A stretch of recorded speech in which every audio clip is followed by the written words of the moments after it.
Hi, ഞാനിന്ന് വന്നിരിക്കുന്നത് നെറ്റ്ഫ്ലിക്സിൽ ഒരു മൂവി ഇറങ്ങി, ഒരു ത്രില്ലർ മൂവിയാണ് ലീവ് ദ വേൾഡ് ബിഹൈൻഡ് എന്ന മൂവി. ഇപ്പോൾ ട്രെൻഡിങ്ങിൽ നമ്പർ 1 ആയിട്ടിരിക്കുന്ന മൂവിയാണ്. അതിൻ്റെ ആ മൂവി കണ്ടുകൊണ്ടിരിക്കുന്ന സമയത്ത് ഞാനിങ്ങനെ ആ മൂവിയിൽ ട്രാവൽ ചെയ്ത രീതി ഞാൻ വേണമെങ്കിൽ പറയാം. തുടക്കം ഒരു ഷിപ്പിൻ്റെ സീനുണ്ട്. ആ സമയത്ത് ഭയങ്കര ഒരു ഞാനും കുറച്ച് നേരം ഇങ്ങനെ ശ്രദ്ധിച്ച് എഡ്ജ് ഓഫ് ദ സീറ്റായിട്ട് ഇങ്ങനെ ഇരുന്നു. പിന്നെ പതുക്കെ അവരൊരു വീട്ടിലേക്ക് എത്തുന്നു. ആ വീട്ടിൽ നമ്മളിങ്ങനെ അതായത് നമ്മളിങ്ങനെ ഒരു ഹൊറിഫൈങ് രീതിയിൽ നമ്മൾ എഡ്ജ് ഓഫ് ദി സീറ്റിൽ ഇരുത്താവുന്ന രീതിയിൽ ഇങ്ങനെ ഇരുത്തി പതുക്കെ നമ്മളെ ഓരോന്ന് കാണിക്കുമ്പോൾ നമുക്ക് ടെൻഷൻ നന്നായിട്ട് ബിൽഡ് ചെയ്യിപ്പിക്കുന്നുണ്ട് അതിൽ. ഭയങ്കര ടെൻഷൻ ബിൽഡ് ചെയ്യിപ്പിക്കുന്ന ഒരു സീൻസാണ് അതിലുള്ളത്. പിന്നെ ടുവേർഡ്സ് ദ ക്ലൈമാക്സ് കഴിഞ്ഞപ്പോൾ എൻ്റെ മനസ്സിൽ വന്നത് അത് എപ്പോഴും സംഭവിക്കാവുന്ന കാര്യം തന്നെയാണ് അതിൽ ക്ലൈമാക്സിൽ കാണിക്കുന്നത്. എന്താ പറയുക, ശരിക്കും പറഞ്ഞാൽ പിന്നെ എനിക്ക് കൂടുതൽ പേടിയായത് മൂവി കണ്ടു കഴിഞ്ഞപ്പോഴാണ്. ഇപ്പോൾ ഈ പറഞ്ഞ പോലെ ആൽഫ്രഡ് ഹിച്ച്കോക്കിൻ്റെ മൂവീസൊക്കെ കണ്ടു കഴിയുമ്പോൾ നമ്മൾ കുറേ നേരം കഴിയുമ്പോൾ നമ്മൾ ഉണ്ടാക്കാൻ തുടങ്ങും നമ്മുടെ ഉള്ളിൽ. ആ ഉണ്ടാക്കൽ നന്നായിട്ട് ഇതിൽ വരുന്നുണ്ട്. ഈ മൂവി കണ്ടു കഴിയുമ്പോഴത്തേക്കും നമ്മുടെ മനസ്സിൽ കുറേ കാര്യങ്ങൾ ഉണ്ടാക്കും. അത് ഭയങ്കര ഹൊറിഫൈങ് ആയിരുന്നു. പേഴ്സണലി എനിക്ക് ഫീൽ ചെയ്ത ഈ മൂവി കണ്ടപ്പോൾ നിങ്ങളൊന്ന് കണ്ടു നോക്ക്. നിങ്ങൾ ഹൊററല്ല, ഇത് ഭയങ്കര ടെറിഫൈങ് ടൈപ്പ് ഓഫ് മൂവിയാണ്. അപ്പോൾ എന്തായാലും ഒരു 1 ടൈം വാച്ച് കാണാനുള്ള ഒരു മൂവിയുണ്ട്. നെറ്റ്ഫ്ലിക്സിലാണ് ഇറങ്ങിയത്. ഈ നെറ്റ്ഫ്ലിക്സിൽ എനിക്ക് എന്താണെന്ന് അറിയില്ല, ക്രിസ്മസ് സമയമാകുമ്പോഴത്തേക്കും അവർ ഇങ്ങനത്തെ ഡിസാസ്റ്റർ കൈൻഡ് ഓഫ് മൂവീസ് ഇറക്കാൻ തുടങ്ങിയിട്ടുണ്ട്. ഡോണ്ട് ലുക്ക് അപ്പ് അങ്ങനത്തെ ഒരു മൂവി ഇറങ്ങിയിട്ടുണ്ടായിരുന്നു കഴിഞ്ഞ ക്രിസ്മസിന്. ഈ പ്രാവശ്യം ഈ മൂവി ഇറക്കിയാണ്. അറിയില്ല എന്താണ് അങ്ങനത്തെ മൂവീസ് ഇറക്കണത് ഡിസംബർ അവസാനിക്കുക ക്രിസ്മസിൻ്റെ സമയമാകുമ്പോഴത്തേക്ക്.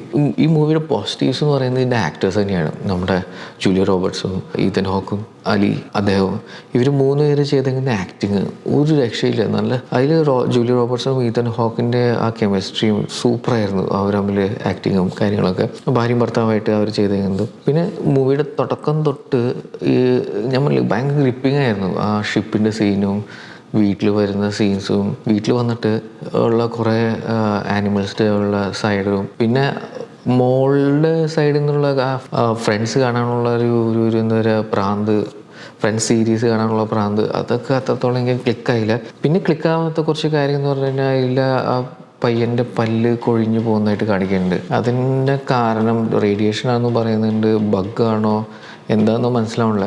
റേഡിയേഷൻ ആണെങ്കിൽ ബാക്കിയുള്ളവർക്ക് എഫക്റ്റ് ചെയ്യാണ്ടിരുന്നതെന്ന് എനിക്കും മനസ്സിലായില്ല. അപ്പോൾ അതൊരു കുറച്ച് ഫ്ലോസ് ആയിട്ട് എനിക്ക് ഫീൽ ചെയ്തു.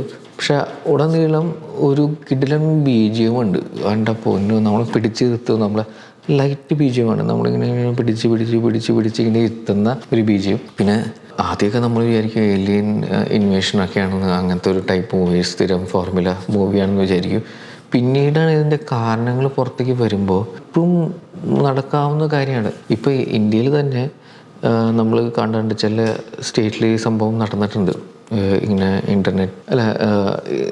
സ്പോയിലറാവും ഞാൻ എന്താ പറയാൻ പോകുന്നത്. അപ്പോൾ അത് ഞാൻ പറയണില്ല, നിങ്ങൾ മൂവി ഒരു കിടന്ന സാധനമാണ്. അതിൽ ചില കുട്ടികളുടെ ക്യാരക്ടേഴ്സ് മാത്രമേ കുറച്ച് വെറുപ്പിക്കുന്നുള്ളൂ.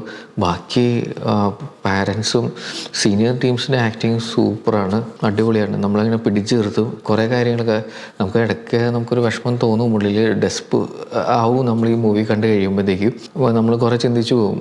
ശരിക്കും നമ്മൾ ഡെസ്പ് അടുപ്പിക്കും കാരണങ്ങളൊക്കെ ആയില്ലേ. പിന്നെ ഈ മൂവിയുടെ ടെക്നിക്കൽ സൈഡ് പറയുകയാണെങ്കിൽ എനിക്ക് ഏറ്റവും ഇഷ്ടമായത് അതിൻ്റെ BGM തന്നെയാണ്. BGM ആ മൂവിനെ ശരിക്കും അപ്ലിഫ്റ്റ് ചെയ്യുന്നത് പറഞ്ഞാൽ ശരിക്കും നമ്മുടെ ആൽഫ്രഡ് ഹിച്ച്കോക്ക് സ്റ്റൈലിൽ നമുക്ക് ഹൊറർ നമ്മുടെ മനസ്സിൽ ഫീൽ ചെയ്യിപ്പിക്കും. അതുപോലത്തെ ഒരു BGM ആണ്. പിന്നെ ക്യാമറ വർക്കൊക്കെ ഇംഗ്ലീഷ് മൂവീസ് അറിയാലോ നിങ്ങൾക്ക്, അതിൻ്റെതായ ക്വാളിറ്റിയിൽ അവർ ക്യാമറ വർക്കും കാര്യങ്ങളൊക്കെ ചെയ്യും. ഇപ്പോൾ അതിൽ ചെറിയൊരു VFX ഒക്കെ യൂസ് ചെയ്യുന്നുണ്ട്. അത് കുഴപ്പമില്ല, നമുക്ക് ആ മൂവിക്ക് വേണ്ട VFX അവർ ചെയ്യുന്നുണ്ട് ശരിക്കും. ഇതിലെ ഹൈലൈറ്റ് എന്ന് പറഞ്ഞാൽ അവരുടെ ബിൽഡപ്പാണ്. ആ ഹൊറിഫൈങ് ബിൽഡപ്പ് തുടക്കം തൊട്ട് അവസാനം വരെ നമ്മളിങ്ങനെ ബിൽഡ് ചെയ്ത് കൊണ്ടുപോകുന്ന കാര്യം അത് സൂപ്പറാണ്. ഞാൻ ഈ മൂവിക്ക് കൊടുക്കുന്ന റേറ്റിംഗ് 7.5 ഔട്ട് ഓഫ് 10 ആണ്. എനിക്ക് പ്രോബ്ലം എന്ന് പറഞ്ഞാൽ ക്രിസ്മസിന് വേണ്ടിയിട്ട് ഇങ്ങനത്തെ ഒരു മൂവി ഇറക്കുക എന്ന് പറയുന്നത് ഒരു വിഷമമായിട്ട് തോന്നി. ഒരു ഹാപ്പി മൂവീസ് ഇറക്കാൻ പകരം അവർ ഇങ്ങനത്തെ ഡിസാസ്റ്റർ മൂവിയായിട്ട് ഇറക്കിയത് കുറച്ച് വിഷമം തോന്നി. അതുകൊണ്ടാണ് ഞാൻ 7.5 എന്ന് പറയുന്നത്. അപ്പോൾ അല്ലാത്ത സമയത്ത് ഇറങ്ങിയത് ചിലപ്പോൾ എനിക്ക് കുറച്ചുകൂടി റേറ്റിംഗ് കൊടുക്കാൻ തോന്നുമായിരുന്നു. പിന്നെ ഇതിൻ്റെ ബാക്കിൽ കുറേ പൊളിറ്റിക്സ് ഒക്കെ പറയുന്നുണ്ട്. ഒബാമ പറഞ്ഞ എന്തോ സംഭവം വെച്ചിട്ടാണ് അവർ തീം ഉണ്ടാക്കിയതെന്നൊക്കെ പറഞ്ഞിട്ടൊക്കെ ഈ മൂവി ഇറക്കിയാണ്. അപ്പോൾ അതിൻ്റെ ബാക്കിൽ എന്തൊക്കെയോ പൊട്ടിലും ചീറലൊക്കെ നടക്കുന്നുണ്ട്. അതുകൊണ്ട് ഇപ്പോൾ ട്രെൻഡിങ് ആയിട്ടിരിക്കുകയാണ് ഈ മൂവി നെറ്റ്ഫ്ലിക്സിൽ. അപ്പോൾ നിങ്ങളും കണ്ടു നോക്ക്. നിങ്ങൾ ഈ മൂവി കണ്ടിട്ട് നിങ്ങളുടെ അഭിപ്രായം എങ്ങനെയാണെന്ന് നിങ്ങൾ കമൻറ്റ് ബോക്സിൽ ടൈപ്പ് ചെയ്യുക. നിങ്ങൾക്ക് ഈ വീഡിയോ ഇഷ്ടമാണെങ്കിൽ ലൈക്ക് ചെയ്യുക, ഷെയർ ചെയ്യുക, സബ്സ്ക്രൈബ് ചെയ്യുക. ഇനി അടുത്ത വീഡിയോയിൽ കാണാം. ബൈ.